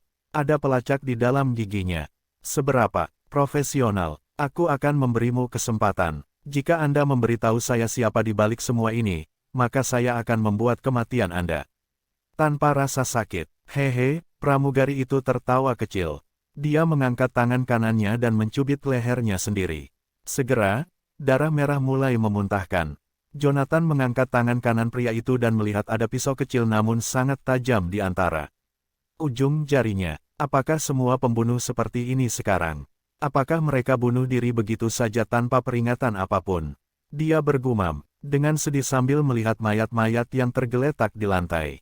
Dia kemudian menoleh ke Ciara dan menggerutu, jika kamu akan berpura-pura pingsan, maka patuhi itu. Bisakah Anda setidaknya meninggalkan dua dari mereka hidup-hidup lain kali? Kamu orang yang bisa diajak bicara. Dia melirik ke bawah dan memeriksa beberapa barang yang dibawa para pembunuh. Dan mendengus. Aku hanya membunuh dua dari mereka. Sisanya adalah semua pekerjaanmu. Dia menegakkan tubuh dan melihat gigi di tangan Jonathan. Mereka bukan dari organisasi pembunuh manapun. Dalam pekerjaan kami, Anda sama sekali tidak dapat mempercayai orang lain. Tidak mungkin mereka membiarkan seseorang memasang alat pelacak di gigi mereka begitu saja. Cara saya melihatnya, mereka dikirim ke sini untuk mati. Maksudku, dia sudah memberitahumu bahwa mereka tidak datang ke sini untuk membunuhmu dan mereka hanya ingin mengajakmu bertemu seseorang. Siapa tahu, mungkin teman lamamu, merindukanmu dan ingin bertemu denganmu lagi, analisis Ciara. Pada awalnya, deduksinya masuk akal, tetapi hal-hal menjadi sedikit keluar jalur menjelang akhir. Dia menatap Jonathan yang nakal dan hendak mengatakan sesuatu, tetapi malah memilih untuk melirik. Kabin ekonomi. Langkah kaki terdengar dari balik tirai. Satu-satunya hal yang memisahkan kabin kelas 1 dan ekonomi adalah sehelai tirai. Mereka telah membuat banyak keributan selama pertarungan sebelumnya, dan seseorang pasti merasakan ada sesuatu yang salah. Jika tersiar kabar tentang perkelahian di pesawat, itu akan menjadi berita yang cukup besar. Terburuk menjadi terburuk, pesawat mungkin akan jatuh, kata Jonathan riang sambil menatap Ciara. Apakah kamu ingin berurusan dengan mereka? Atau haruskah aku melakukannya? Salah satu penumpang terdengar memanggil pramugari. Maaf, Nona, kurasa aku mendengar suara di sana, desir. Tirai terbuka, menampakkan seorang pria berusia 30-an yang membeku di tempat. Dia tampak kaget. Di depannya, Ciara sedang mengunyah permen lollipop sambil mengarahkan pistol ke kepalanya. Jangan berteriak, kalau tidak, aku akan memastikan kamu berakhir seperti mereka. Saat dia berbicara, dia mengeluarkan botol kaca dari sakunya dan menyemprotkan cairan di dalamnya ke pakaian pria itu. Jangan khawatir, itu hanya obat penenang. Dia menatapnya sambil tersenyum dan berjalan ke depan dengan pistol di tangan kanannya. Laras pistol yang dingin ditekan ke dahinya. Bang! Jeritnya, mengikuti teriakannya, seolah-olah sebuah saklar telah dibalik pada pria itu. Dia berbalik dan mulai melarikan diri sambil berteriak sekuat tenaga. Aduh, membantu, seseorang telah terbunuh, pesawat telah dibajak. Pria itu tampaknya telah kehilangan akal sehatnya saat dia berlari melewati jalan setapak. Dia terus bergerak maju, bahkan ketika dia bertabrakan dengan seseorang seolah-olah dia tidak merasakan sakit apapun. Saat penumpang lain mendengar teriakannya, mereka semua menoleh ke arah Jonathan dan Ciara. Yang menyambut mereka adalah pemandangan mayat di seluruh lantai. Itu menyebabkan kekacauan pecah di pesawat. Membantu, jangan mendekat, kau kalah jumlah. Kami tidak takut padamu. Tolong biarkan aku pergi, aku tidak ingin mati. Aku akan membayarmu. Mendengar keributan di kabin, Ciara berjongkok di kursi dan tertawa terbahak-bahak. Hahaha, lihatlah betapa menyedihkannya mereka, Jonathan. Mereka takut mati. Hahaha, ayo, apakah ketakutan setengah mati itu lucu bagimu? Tanya Jonathan dengan kening berkerut. Haha, seringai Ciara melembut. Akhirnya, dia menarik kembali kata-katanya. Itu tidak lucu sama sekali. Mereka luar biasa, setidaknya mereka takut mati. Namun, saat dia berbicara, matanya berbingkai merah. Setelah menarik napas dalam-dalam, dia sekali lagi mendapatkan kembali sikapnya yang biasa polos dan tidak terpengaruh. Petik 2. Obat itu seharusnya mulai bekerja sekarang. Tepat setelah dia mengatakan itu, suara dentuman demi dentuman bisa terdengar di dalam kabin. Semua 200 penumpang ambruk ke lantai dalam waktu kurang dari setengah menit. Semuanya tidak sadarkan diri. Jonathan terdiam saat mengamati Ciara yang sekali lagi bersandar ke jendela. Meskipun dia tidak tahu apa yang dia alami di masa lalu, ada satu hal yang bisa dia yakini, kenangannya itu jelas bukan kenangan yang menyenangkan. Untuk paruh kedua penerbangan, kedua pilot beroperasi di bawah pengawasan Ciara. Sama seperti apa yang dia katakan. Sebelumnya, dia tidak pernah mempercayai siapapun sebelumnya, bahkan dua pilot yang begitu ketakutan sampai hampir kencing di celana. Setelah pesawat mendarat, dia akhirnya menyimpan senjatanya. Begitu pintu kabin terbuka, tentara bersenjata lengkap yang tak terhitung jumlahnya bergegas masuk. Zachary berlari ke dalam pesawat. Dia mengelilingi Jonathan dan menatapnya beberapa kali. Tetapi masih tidak bisa melepaskan kekhawatirannya. Apakah Anda baik-baik saja, Tuan Goldstein? Cukup itu, bukannya aku bisa mati semudah itu, tegur Jonathan bercanda. Coba lihat di penumpang di belakang. Jika ada yang terluka, kantor Asura akan menanggung semua biaya medis. Selidiki identitas mayat di lapangan dan minta Biro Intelijen menyelidiki organisasi tempat mereka bekerja. Juga, beritahu Hades bahwa dia harus segera mulai mengumpulkan semua pasukan kantor Asura. Kita sedang memasuki kondisi kesiapan pertahanan level 3. Kondisi kesiapan pertahanan tingkat 3. Zachary hanya bisa merasa sedikit bingung. Meskipun kondisi kesiapan pertahanan tingkat 3 adalah tingkat persiapan terendah di kantor Asura, itu tetap menandakan bahwa perang akan segera terjadi dan material harus disiapkan. Setelah kondisi kesiapan pertahanan tingkat 3 diberlakukan, semua garnisun harus membuat pengaturan penuh dalam 1 hari. Semua prajurit yang sedang cuti atau istirahat harus kembali ke pos mereka terlepas dari pangkat mereka. Senjata akan dikeluarkan dari penyimpanan, dan ransum akan disimpan di gudang. Semua kendaraan akan Diisi bahan bakar dan senjata akan terisi penuh. Semuanya untuk mempersiapkan perang dengan segera. Apakah ada perang mendesak yang terjadi di dekat perbatasan, Tuan Goldstein?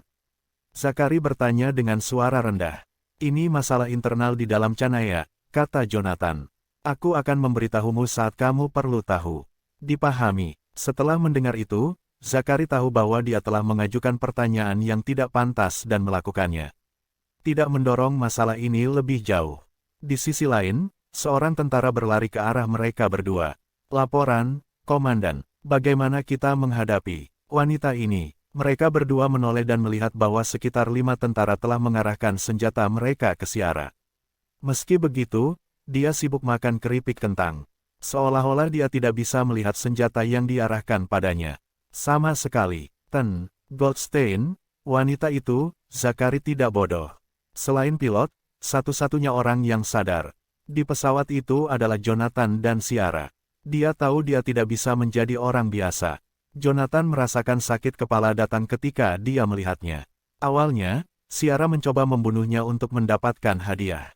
Namun, begitu dia melihatnya, dia memutuskan untuk mengikutinya. Dia telah berada di sisinya di Grand Forest Mountain serta di pesawat dan telah membantunya sedikit. Meskipun demikian, Jonathan tahu bahwa ketika dia menggunakan obat penenang untuk membuat semua orang pingsan, dia tidak berniat menyelamatkannya. Selama beberapa hari terakhir, ada banyak kesempatan di mana dia bisa merasakan niat membunuh terhadapnya. Dia jelas belum menyerah untuk membunuhnya. Jika itu adalah Jonathan dari masa lalu, tidak diragukan lagi dia akan mengirim Ciara langsung ke penjara Crimson Utara. Namun, saat memikirkan Punisher yang membelot setelah pergi, Jonathan tenggelam dalam pikirannya. Meskipun kantor Asura sangat kuat dan bahkan memiliki mata-mata di negara lain, satu hal yang tidak mereka kuasai adalah web gelap. Di masa lalu, dia ingin membuat Punisher memanipulasi modul hadiah di Dark Web. Tujuannya adalah untuk memiliki pion tambahan di web. Meskipun begitu, tidak ada yang bisa membayangkan bahwa Punisher akan membelot dan bergabung dengan Apokalipse. Sambil menatap Ciara yang menyeringai, Jonathan terdiam selama beberapa detik. Biarkan dia pergi. Dia bukan salah satu dari kita, tapi dia telah banyak membantuku. Jonathan terus terang ketika harus berbicara. Dengan mengatakan itu, dia ingin memberitahu Ciara bahwa dia tidak berniat mempersulitnya, tetapi juga bahwa dia tidak akan memedulikannya. Kalau tidak, jika dia bertingkah seperti Hayes dan memberi orang gagasan bahwa dia adalah kekasih Jonathan, hal-hal yang salah mungkin akan terjadi lebih jauh.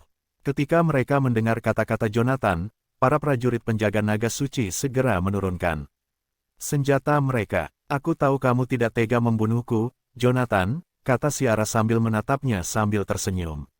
Ini bukan tentang apakah saya tega melakukannya atau tidak. Karena saya membiarkan Anda pergi, maka Anda harus mengambil inisiatif untuk pergi. Jika ini terjadi lagi, Anda mungkin tidak seberuntung itu, dia memperingatkan. Kemudian, dia dan Zakari keluar dari kabin. Ciara menatap pintu kabin dan mendengus pelan. Dia memasukkan keripik kentang terakhir ke mulutnya, dan menggigitnya dengan suara berderak sebelum cekikikan.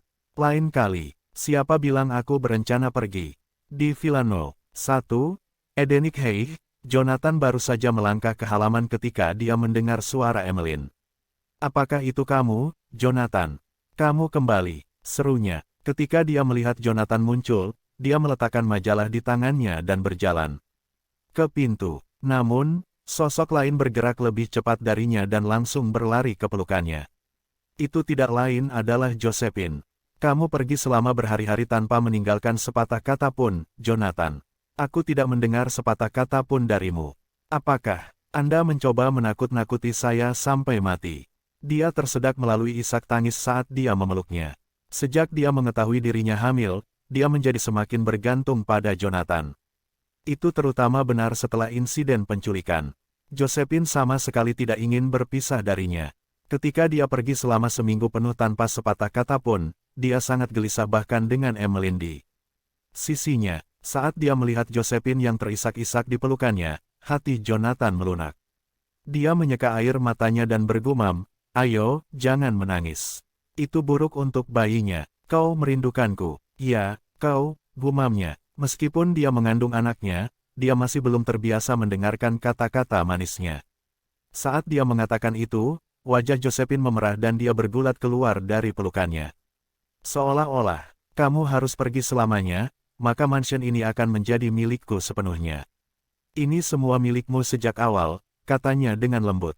Omong kosong. Dia menembaknya dengan tatapan tajam. Zakari meminjamkan rumah ini padamu karena kau adalah temannya. Apakah Anda benar-benar berpikir dia akan memberikannya kepada Anda tanpa alasan? Tempat ini bernilai lebih dari 100 juta. Kapan kamu akan berhenti menyombongkan diri? Baiklah. Aku berjanji tidak akan menyombongkan diri lain kali. Ayo cepat dan kembali ke dalam. Menjadi marah itu buruk bagi bayi. Dia diam-diam membantunya masuk dengan tatapan penuh perhatian di matanya. Saat mereka melewati Emmeline, dia tersenyum dan menyapanya saat masuk ke rumah. Dia balas menyeringai. Namun, perasaan pahit muncul di hatinya saat dia melihat mereka berdua. Dia secara pribadi telah melihat bagaimana Jonathan membunuh orang di Durbane. Lebih penting lagi, dia menemukan identitas aslinya. Semua orang di rumah berpikir bahwa dia hanya menyombongkan diri karena dia menunggangi orang lain. Oh, adikku yang bodoh. Pria di sebelahmu tidak lain adalah Asura. Saya bertanya-tanya kapan Anda akan menemukan kebenaran. Dia merenung sambil melihat mereka berdua. Masuk ke dalam mansion, menjadi istri Asura dan berdiri di sampingnya mungkin adalah impian setiap wanita. Saat dia memikirkan hal itu, Emmeline tersentak kaget dan melihat sekelilingnya dengan perasaan bersalah. Ada apa, Emmeline? Cepat dan masuk, teriak Josephine dari dalam mansion. Emmeline terbatuk ringan dan mengikuti mereka masuk.